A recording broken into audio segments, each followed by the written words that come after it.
Jim and Steve and Greg all went over to Dave's house. They're real tough types, real men.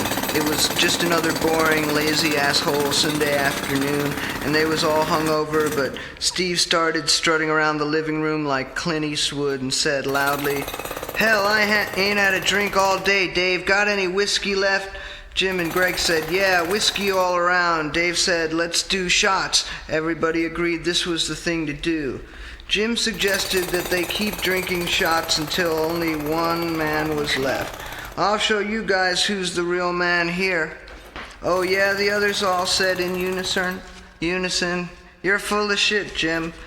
They finished 2.5 bottles of Jack Daniels. That's all the whiskey Dave had. They moved to vodka, everyone drinking the same number of shots, each one hoping to show the others that he was the real man.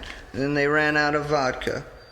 "This is crazy. We can't just drink all day. That's not going to prove anything. Let's lift weights to prove who's the real man."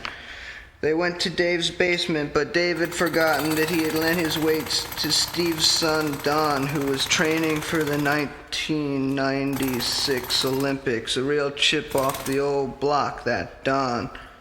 "Let's race to prove who's the real man," said Greg. They decided to race around the block, but since none of them made it around the whole way without puking, they just declared it a tie.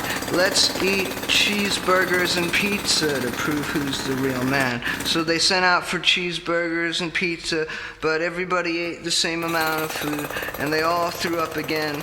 They were having lots of fun, but who was the real man? Steve started banging his head against the wall and counting. 1, 2, 3, 4, 5. They all joined in, but Dave was getting pissed off because there was blood all over the wall. "Let's get out of my house before it gets completely destroyed," said Dave. "Let's go out and pick up women."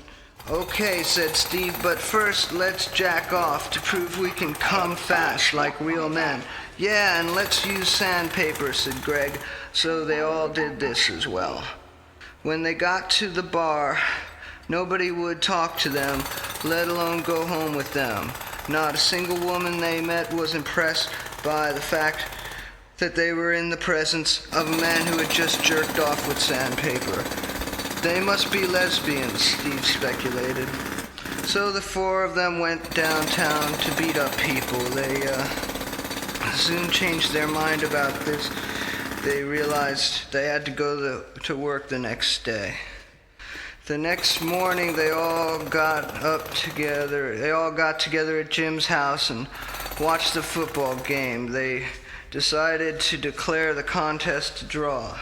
They were all real men. Oh, I fucked up the ending.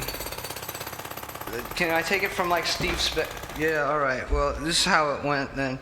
The next day, they all got together at Jim's house and watched the football game. They drank and ate pretzels and potato chips and laughed over all the fun they had had the day before. They decided to declare the contest a draw. They were all real men.